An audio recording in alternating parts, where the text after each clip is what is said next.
jo crec que no és un instint, per molt que les dones biològicament estem preparades per a tindre fills. No crec que sigui un instint perquè, com he dit abans, si fos un instint, totes les dones tindrien que compartir-lo. I totes les dones no el compartim.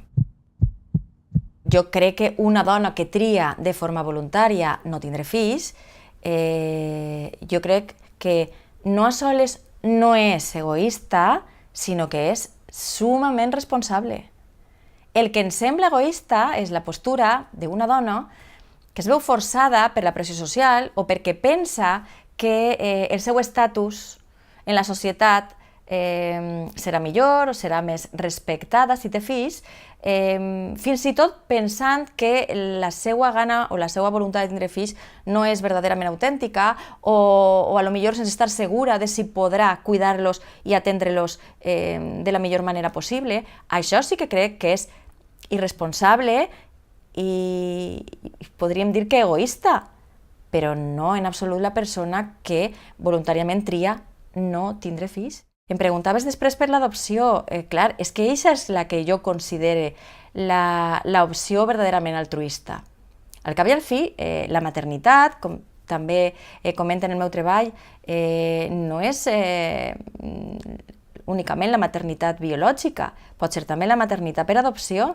Per supost, la importància de la maternitat no és el fet de concebir, gestar i parir un fill, sinó realment el fet de decidir que vas a dedicar part de la teua vida a que una altra persona siga persona, no?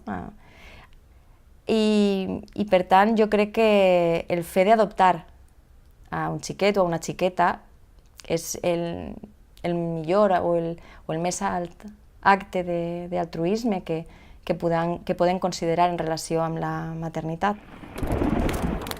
Això de la masculinitat i la feminitat és una construcció social. A l'Estat li interessa que cadascú estiga en el seu lloc. La millor forma de situar a les dones en el lloc que l'Estat espera que estiguen és exaltant la maternitat.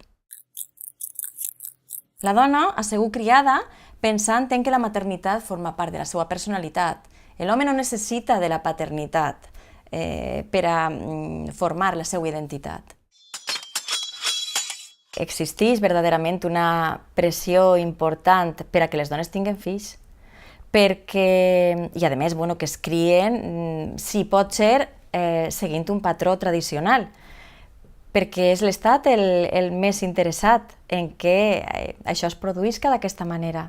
És una manera per la que les dones s'ocupen de la criança dels fills, s'ocupen de la família, s'ocupen de la cura de les persones dependents i els homes poden projectar la seva personalitat en l'àmbit públic i desenvolupar-se professionalment.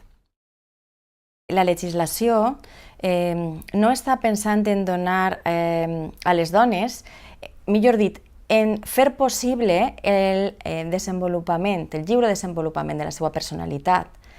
Perquè la dona que decideix tindre una carrera professional i vol ser mare al mateix temps, troba molt més obstacles que un home, segur. El plantejament és aquest: la dona té un problema i ha de solventar-lo ella. Vol participar en el públic, no sols en el mercat laboral, sinó també la participació política, la participació social. Molt bé, conciliació. L'Estat podrà fer alguna cosa, farà polítiques per a promoure la conciliació, per a promoure, com diu la nostra Constitució en l'article 9.2, que la igualtat siga real i efectiva, però què ho solventa la dona?